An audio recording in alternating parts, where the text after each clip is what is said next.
Seseorang Hmm. yang membaca Al-Quran dan ia mahir dalam membacanya, maka ia akan dapat kemuliaan bersama para malaikat dan kebaikan di dalamnya.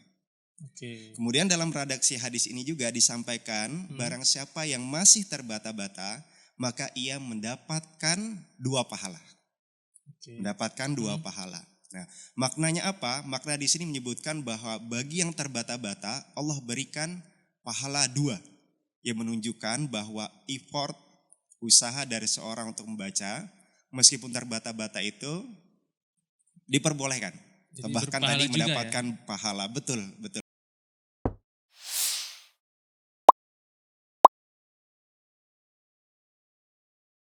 Assalamualaikum warahmatullahi wabarakatuh. Sahabat orasi, berjumpa kembali bersama saya Fikri Madani dalam Orasi Podcast Obrolan Islami. Tentunya sahabat orasi bisa menyimak melalui kanal YouTube Orasi Podcast. Dan kali ini tentunya bersama narasumber ada Bapak Syahrul Ramdhani Eskop NS MSN MSC. Assalamualaikum Bapak. Waalaikumsalam warahmatullahi wabarakatuh. Gimana Mas kabarnya? Fikri, alhamdulillah sehat. Mas Fikri bagaimana? Kabar baik juga Pak, Alhamdulillah. Alhamdulillah.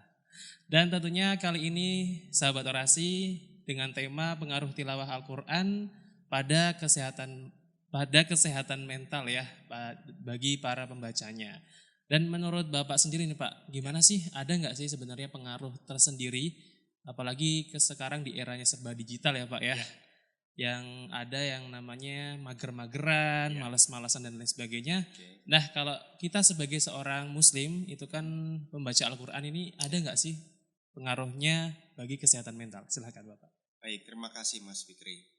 Kalau kita bicara tentang baca Al-Quran, tentu kita akan melihat dari sisi perintahnya. Atau ini juga merupakan amalan, ibadah ya dalam agama kita, agama Islam. Maka sudah tidak kita pungkiri, bahkan kita sangat yakini Al-Quran menjadi pedoman dalam agama kita. Ya, kemudian juga bagi barang siapa yang membaca, ya, kemudian bahkan menghafal dan lebih baik lagi kemudian, atau bahkan sangat dianjurkan untuk mengamalkannya akan mendapatkan keberkahan pahala. Nah, ini tentu hal yang pertama sebagai amalan, sebagai perintah dalam Islam. Lalu kemudian kalau kita kaitkan dengan kesehatan, sebelum kita masuk kepada kesehatan mental yang banyak kemudian nantinya diteliti, nanti mungkin kita akan diskusikan juga bahwa membaca Al-Quran atau tilawah ini memberikan dampak kesehatan khususnya kemudian pada sistem tubuh. Nah, sistem tubuh apa yang kemudian teraktivasi yang kita kenal dengan sistem saraf. Nah, kita akan bicara dari sistem saraf ini, kemudian nanti baru kita akan melihat bagaimana dampak sistem saraf kemudian ke kesehatan mental. Begitu Mas. Oke. Ada dikit nih, ada orang yang namanya kan ketika masih belajar Al-Quran nih ya Pak ya. Betul. Ada yang namanya terbata-bata dalam membacanya. Oke. Ini termasuk gimana ya? Apakah itu masih dalam tahap belajar atau memang harus bagaimana? Oke, baik. Dalam membaca Al-Quran ya sudah kemudian kita pahami ini menjadi amalan, jadi ibadah dan kemudian juga perintah dari Allah dan Rasulnya untuk membaca Al-Quran.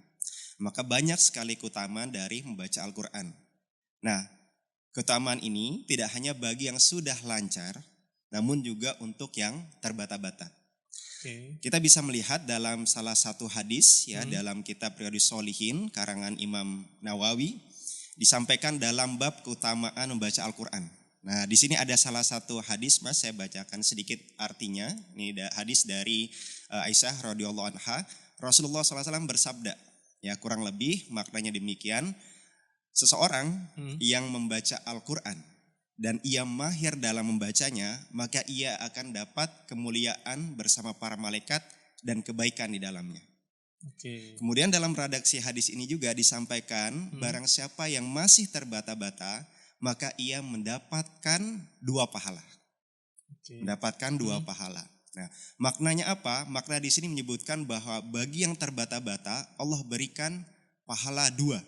Yang menunjukkan bahwa effort, usaha dari seorang untuk membaca, meskipun terbata-bata itu diperbolehkan. Jadi Bahkan berpahala tadi juga mendapatkan pahala. Betul Mas Fikri. Jadi dilihat bagaimana effortnya, pengorbanannya. usahanya untuk tetap membaca Al-Quran meskipun masih terbata-bata. Gitu. Oke. Ya. Kalau Fikri sendiri kan ada Ya. juga nih Pak ya, rasa-rasa ketika baca Al-Quran bisa jadi lebih tenang gitu ya, lebih Betul, nyaman itu betul. karena kenapa sih Pak sebenarnya? Oke, baik. Yang pertama saya akan kembali dalam Islamnya dulu, bahwa memang ini perintah, bahwa ini adalah amalan, maka sejatinya semua ibadah itu akan mendekatkan diri kita kepada Allah. Secara tidak langsung, secara islaminya, maka sebenarnya akan memberikan rasa nyaman, rasa tenang dan kedamaian dalam hidup kita atau dalam tubuh kita. Oke. Nah, bagaimana kemudian dalam kesehatan atau kemudian sistem tubuh? Nah, Mas Fikri, saya ingin berikan ilustrasi bahwa kebanyakan manusia itu mudah dalam meningkat emosionalnya. Ya nggak Mas Fikri ya? Benar. Mudah marah, mudah tersentuh gitu ya. Atau sekarang bahasanya baperan begitu ya. Nah, kondisi ini kalau kita lihat dalam sistem tubuh, nah yang berperan di sini adalah sistem saraf atau nervous system bahasa kerennya begitu. Nah, disinilah kemudian asal muasal kenapa seorang itu kemudian bisa merasa nyaman atau kemudian merasa bergejolak emosionalnya. Nah, saya sampaikan bahwa sistem saraf ini banyak sekali dalam tubuh kita dan berperan penting sekali dalam aktivitas kita. Nah, kalau mau kita lebih spesifik, maka pada saat seseorang ya kemudian merasa tenang atau sebelumnya kan sebelum tenang tuh biasanya emosional, bersedih gitu ya atau kemudian stres gitu ya. Nah, ada dua saraf yang berperan ya. Jadi kita sebut dengan saraf simpatis dan saraf parasimpatis. Atau dua saraf ini termasuk dalam saraf otonom yang kita tidak bisa secara sadar bekerjanya, tapi dia Refleks tidak gitu ya? sadar, refleks betul arahnya ke sana. Nah, seringnya manusia pada umumnya saraf simpatisnya yang dominan. Padahal baiknya dalam Islam juga disampaikan harusnya tawazun ya, seimbang begitu Mas Fikri. Jadi saraf simpatis dan saraf parasimpatisnya harus seimbang. Nah, karena manusia kebanyakan emosional, maka saraf simpatisnya ini yang lebih dominan. Nah, maka secara sederhana harus kita seimbangkan. Dengan ibadah, dengan membaca Al-Quran, maka akan mengaktifasi saraf parasimpatis ya. Kemudian keduanya menjadi seimbang. Nah, inilah kemudian yang menyebabkan kita menjadi nyaman, tenang gitu ya. Yang tadi emosional kemudian merasa damai. Kira-kira begitu Mas Fikri. Jadi ada sebutan kalau kita baca Al-Quran bisa lebih tenang gitu ya Pak ya? Betul. Nah kalau ada orang yang jarang baca Al-Quran gimana Pak? Orang yang jarang baca Iya. Al-Quran. Oke, yang pertama jelas saya tetap akan kembali pada aturan Islam begitu ya. Maka ia sangat merugi. Kenapa? Karena kemudian meninggalkan amalan yang bisa memberikan banyak keutamaan dan pahala. Oke. Begitu. Kemudian yang kedua, kalau secara kesehatan ya, bahwa dengan membaca, ya tadi saya sampaikan dominannya kita itu emosional gitu ya, mudah marah, gitu ya, Sensitif ya, tersulut dikit-dikit. sensitif begitu ya. Nah, maka kalau yang jarang baca Al-Quran, maka dominasi saraf simpatisnya akan lebih kuat. Sehingga segala sesuatunya yang misalkan tidak sesuai realita, cepat sekali marahnya Mas. Kemudian cepat sekali tersulutnya begitu. Oke. Nah, bagi orang yang baca Al-Quran, maka ia akan dapat keutamaan dari si kesehatan adalah mengontrol dirinya untuk tidak cepat marah. Untuk bisa menjadikan peristiwa itu kembali ke Allah, ya kemudian mengaktifasi tadi saraf parasimpatisnya, kemudian jadi lebih tenang. Maka kerugian bagi yang jarang baca Al-Quran tidak dapat pahala, kemudian juga tadi lebih emosional, lebih sulit untuk mengontrol emosinya. Kira-kira begitu. Oke. Ya. Jadi intinya pada kesehatan mental ini terdampak ya Pak ya? Ya, betul. Jadi kalau kita bicara tadi dari saraf ya simpatis parasimpatis, kemudian ada emosional yang biasanya berawal dari stres. Nah, stres ini kan menjadi penyebab dari ketidaksehatan mental kira-kira begitu. Maka kita harus mengontrol stres dan emosi ini gitu. Nah, arahnya nanti ke kesehatan mental. Ketika seseorang mampu mengontrol emosi dengan baik, punya coping itu cara adaptasi dengan stres baik, maka insya Allah kemudian jauh dari ketidaksehatan mental. Gitu ya. Maka sebaliknya akan mendapatkan kesehatan mental yang baik tentunya. Gitu. Kalau dari Pak Syarul sendiri ada nggak Ya. sih pengalaman ketika baca Quran kemudian terdampak juga kesehatannya Pak? Oke. Atau mungkin pernah nggak sih Pak ketika waktu sakit dulu ya? Oke. tanpa berobat gitu ya, Oke. baca Quran jadi lebih nyaman dan lebih rileks begitu. Oke, tentu ini pengalaman bisa berbeda setiap orang, akan ada banyak faktor di dalamnya. Nah, kalau saya sendiri tentu membaca itu tidak hanya sekedar membaca, Betul. untuk mendapatkan pemaknaan yang lebih begitu ya. Tadi saya sampaikan untuk mengaktifasi saraf parasimpatis itu ada kenyamanan, ada ketenangan yang kita dapat. Maka pengalaman saya ketika membaca itu juga dibarengi dengan pemaknaan atau memahami arti yang disampaikan dalam Al-Qur'an. Maka ketika kita membaca contoh yang sederhana ya surah Al-Ikhlas, di sana kita kemudian mendapatkan bagaimana penghambaan kita kepada Allah. Kemudian kita melihat bagaimana pengesaan kita kepada Allah dan ketauhidan kita kemudian kepada Allah. Nah, disinilah kemudian yang saya rasakan ya ini contoh saja tadi surah Ikhlas dan surah lainnya akan memberikan makna ketenangan yang lebih dalam diri kita sehingga betul-betul penghambaan kita hanya kepada Allah. Nah, disinilah yang kemudian merasa terenyuh gitu ya, seakan-akan kemudian hati kita atau diri kita merasa sangat kecil ya dengan masalah yang kita miliki begitu besar. Namun ada Allah yang insya Allah akan memberikan petunjuk dan kemudahan bagi kita. Nah, disitulah kemudian berkurang stresnya. Karena penyakit baik itu fisik itu ternyata juga dipengaruhi dari stres gitu Mas. Maka kemudian ketika seorang tenang, nyaman, maka setidaknya akan mengurangi tanda gejala pada saat sakit atau setidaknya membantu pemulihan yang tadinya sakit menjadi lebih sehat. Itu pengalaman yang saya alami, jadi perlu pemaknaan, baca artinya, diresapi gitu ya. Tidak sekedar membaca, meskipun membaca pun dapat pahala, apalagi kemudian memahami artinya. Betul. Ya. Oke, baik sahabat orasi, dan kali ini tentunya masih bersama Bapak Syahrul ya Pak ya. Betul. Dan kali ini masih membahas seputar pengaruh tilawah Al-Quran pada kesehatan mental. Nah, kalau dari segi riset atau penelitian sendiri ada nggak Pak? Oke, kita bicara tentang riset penelitian begitu Mas Fikri ya. Kalau kita bicara secara umum, maka penelitian integrasi antara Islam dengan ilmu pengetahuan 10 atau 20 tahun lalu mungkin belum banyak. Tapi alhamdulillah ya, belakangan ini atau 10 atau 5 tahun kebelakang sudah banyak sekali penelitian tentang keislaman dan integrasinya dengan keilmuan. Nah, begitu pula dengan membaca Al-Quran, memahami dengan kesehatan. Sudah banyak Mas. Saya berikan salah satu contoh, kalau dalam dunia penelitian atau artikel, kita mengenal dengan istilah systematic review. Ini salah satu level jurnal atau artikel dengan tingkat yang sangat bagus. Nah, kalau kita searching saja mudah gitu ya, kita akan menemukan systematic review, ya, jurnal yang sudah sangat bagus.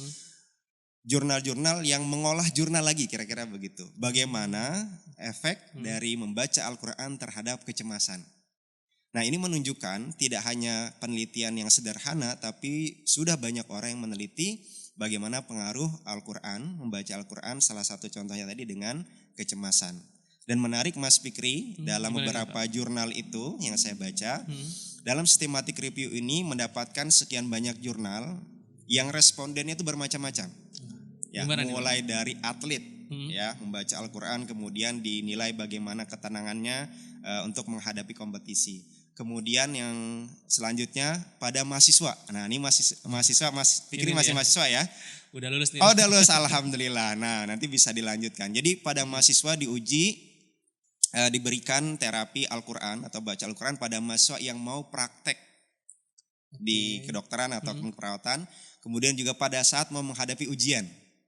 Nah, diintervensi dengan baca Al-Quran, bahkan ini yang saya rasa menarik, bahkan diujikan pada narapidana di penjara gitu ya, bagaimana kecemasan kemudian diberikan intervensi berupa membaca Al-Quran. Nah, kesimpulannya Mas Fikri, dari sini kita lihat begitu banyak sudah bagaimana penelitian kaitannya dengan pengaruh Al-Quran terhadap kesehatan tubuh atau bahkan kesehatan mental. Yang dalam hal ini tadi saya sebutkan bagaimana pengaruh terhadap kecemasan. Begitu, jadi sudah cukup banyak Mas Fikri. Nah gini Pak, kalau kita sendiri kan sekarang kan bisa dibilang sehat-sehat aja gitu ya Pak. Iya, betul. Nah gimana sih antara kesehatan fisik dan kesehatan mental ini bedanya gimana Pak? Oke, Kalau kita bicara sehat ya, maka kemudian ada istilah sehat walafiat gitu Iya, ya. Maka kita harusnya sehat jiwa dan raga raga. secara fisik, kemudian juga secara mental gitu ya. Nah, kalau kita bicara sehat fisik dan mental dan kesehatan sistem tubuh, maka sejatinya ya tetap diperankan oleh sistem tubuh. Kalau kemudian kita melihat kesehatan fisik, ya terlihat fisiknya sehat, bugar. Tapi kalau kemudian kita bicara kesehatan mental, nah ini perlu melihat attitude-nya, perilakunya, cara menghadapi masalah gitu ya, cara merespons seorang ketika berbicara atau bahkan sesuatu yang tidak diharapkan. Nah ini kita lihat bagaimana kesehatan mentalnya dari sisi itu. Jadi kolaborasi inilah yang membentuk kesehatan yang sebenarnya atau yang holistik. Begitu Mas, kaitannya dengan kesehatan fisik ataupun kesehatan mental. Jadi dua-duanya harusnya kita miliki. Harus seimbang gitu ya Pak ya. Betul, harus seimbang. Ya. Dan kalau dari Pak Syarul sendiri Ya. pernah nggak sih Pak mengalami kesehatan mental sendiri Pak? Gitu. Wah berat ya. Kalau kita bicara tentang kesehatan mental, sependek yang saya tahu kita perlu bertanya pada ahli sebenarnya. Bagaimana definisi seseorang yang masuk ke dalam tidak sehat mental. Begitu. Bagaimana seorang yang sehat mental. Nah saya rasa tentu ada diagnosanya, karakteristiknya, kriterianya dan sebagainya. Begitu. Nah yang bisa saya berikan gambaran ya bahwa sederhana saja kalau kita mengukur kita sehat mental atau tidak begitu ya. Ketika memang ada sesuatu yang membuat kita tidak nyaman, bagaimana kita merespon dengan kondisi tersebut gitu. Apakah kemudian kita merespon dengan baik, dengan tenang, atau bahkan kemudian segala satunya dihadapi dengan marah. Nah indikator sederhana saja bisa jadi kita memiliki gangguan mental atau ketidaksehatan mental, sederhananya begitu. Atau kemudian ketika kita memang diberikan amanah atau mahasiswa misalkan dengan banyaknya aktivitas kemudian merasa stres gitu. Nah bisa jadi kemudian kesehatan mentalnya sedang tidak baik begitu. Nah maka definisinya bisa sangat sederhana atau bahkan ke para ahli ya. Jadi kalau secara sederhana aja bisa jadi kita semua sebenarnya dalam kondisi tidak sehat mental ketika tadi ya kita stres, mikirnya berlebihan, baperan begitu ya. Dan ini bisa jadi sangat fluktuatif. Fluktuatif itu bisa naik turun gitu ya. Bisa aja sekarang saya ngobrol dan Mas Kri senang gitu ya. Tapi keluar dari sini tiba-tiba kemudian ada sesuatu gitu ya. Misalkan kemudian bannya bocor, sederhana aja kemudian kita menggerutu. Nah bisa jadi kemudian kita sebenarnya belum sehat secara mental karena menghadapi sesuatu dengan penuh emosi dan amarah. Begitu. Jadi untuk kesehatan mental sendiri ada tingkatannya begitu ya Pak? Ya, jadi secara sederhana dan tadi saya rasa kalau kita bicara kesehatan mental memang kalau ke para ahli akan ada alat diagnostiknya, karakteristiknya. Tapi kita kembali yang sederhana saja. Tentu tadi ya betul bisa kita berikan level ya ataupun ada kriterianya dan kita bisa mengukur sebenarnya kalau kita stres gitu ya, kalau kita kemudian menghadap sesuatunya kok nggak nyaman, nggak tenang, nggak bahagia, bisa jadi kita sudah masuk salah satu kriteria itu meskipun masih dasar atau sederhana.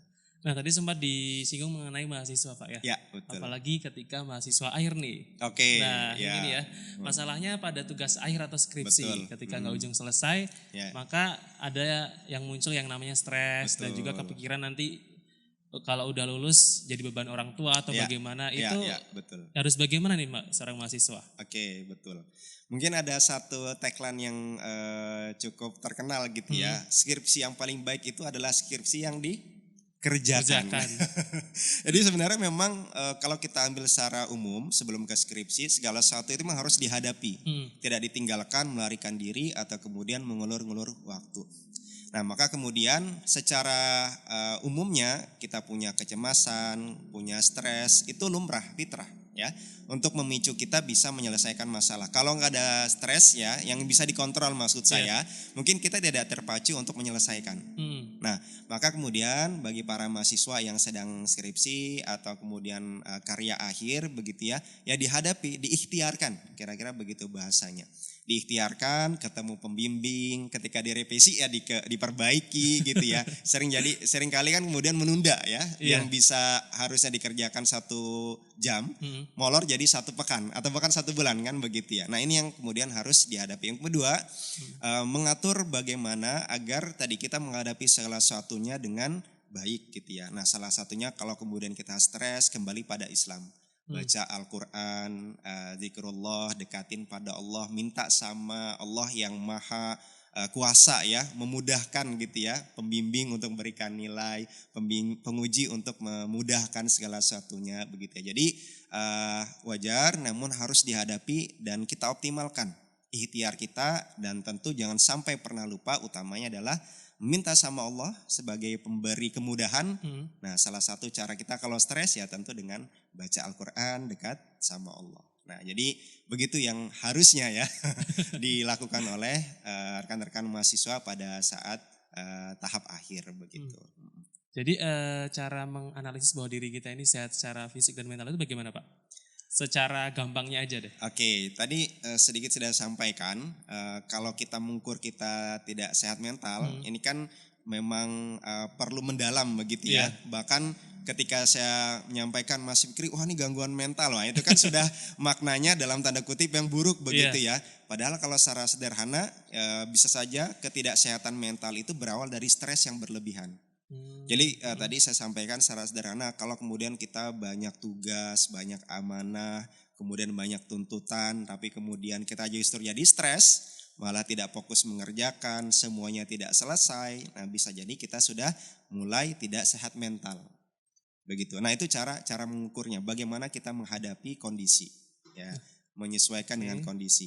Tapi kalau kemudian kita misalkan ada malasnya, tapi kemudian terpacu lagi untuk menyelesaikan, nah berarti kita punya daya coping itu cara penyelesaian yang baik. Kita punya kelemahan, kekurangan, tapi dari sini kemudian kita bisa bangkit. Nah artinya kemudian ya setidaknya punya kesadaran dan punya kemampuan untuk beranjak dari kondisi yang mungkin secara mental agak sedikit terganggu gitu ya. Mental dalam tanda kutip bukan yang berat ya, tapi kemudian bisa menjadi lebih baik dan survive lagi, semangat untuk hidupnya. Begitu Mas Fikri. Terakhir nih Pak, ada nggak sih dari Pak Syar sendiri tips and triknya nih Pak? Cara kita agar selalu sehat fisik dan juga sehat mental. Silakan. Kalau kita kemudian bicara tentang sehat fisik dan sehat mental, sebenarnya sudah sangat umum ya. Namun yang bisa kita lakukan, yang pertama kalau ingin kita bagi secara fisik gitu ya, maka memang kita penuhi haknya tubuh gitu ya. Jadi mulai dari aktivitas kita gitu ya, sesuai dengan waktunya. Kemudian haknya tubuh untuk istirahat ya, kita istirahat. Namun jangan rebahan terus ya. Kemudian aktivitas fisik kita lakukan. Nah ini yang menjadi poin dalam kesehatan fisik. Kemudian secara mental, nah secara mental tadi sebagian besar penyebab ketidaksehatan mental adalah dari stres gitu ya. Nah maka kemudian harus kita atau mampu mengontrol stres ini. Bagaimana caranya? Ya banyak hal ya, kita mulai dari dengan baca Al-Quran, dekat dengan Allah, ya beribadah yang banyak. Itu banyak sekali cara dari ibadah ini membuat kita bisa merasa tenang dan sehat mental. Bisa kemudian ditambah hal-hal lain ya, istilahnya entertain ya, piknik gitu ya, kan sekarang Healing kurang piknik, healing bahasa sekarang gitu ya. Nah itu juga bagian dari ikhtiar kita untuk mengembalikan kondisi kita untuk bisa sehat secara mental. Jadi fisik, mental bisa berbarengan gitu ya, aktivitas fisik kemudian menghadapi satu, berlatih gitu ya untuk sabar, dan tentu healing gitu ya dengan tentu yang baik, yang syar'i, yang memudahkan dan tidak perlu mahal-mahal juga gitu ya, tadabbur alam dan sebagainya, insya Allah bisa memberikan kesehatan mental. Baik Pak, untuk closing statement di edisi kali ini, intinya untuk bagaimana sih Pak pengaruh tilawah Al-Quran bagi kesehatan mental? Baik, pengaruh tilawah Al-Quran terhadap kesehatan mental, bahwa dengan membaca Al-Quran atau bahkan kemudian memahami maknanya dan lebih bagus lagi mengamalkan isinya, akan memberikan ketenangan pada jiwa kita. Ketika seseorang memiliki ketenangan jiwa, maka kemudian sarafnya akan bekerja secara seimbang, saraf simpatis dan parasimpatis kemudian seimbang, maka kemudian ketenangan yang didapatkan mengurangi rasa stres, kesulitan, hingga kemudian ketika tidak ada stres atau seorang tenang, maka akan memberikan dampak seorang itu sehat secara mental. Nah, maka inilah kemudian hubungan, pengaruh, dan keterkaitan antara membaca Al-Quran dengan kesehatan mental. Betul. Oke, baik sahabat orasi, untuk orasi podcast edisi hari ini cukup sampai di sini. Saya Fikri Madani dan juga Bapak Syahrul Ramdhani pamit. So, sahabat orasi tetap terus menyimak melalui kanal YouTube Orasi Podcast dan sampai jumpa di episode selanjutnya. Wassalamualaikum warahmatullahi wabarakatuh. Waalaikumsalam.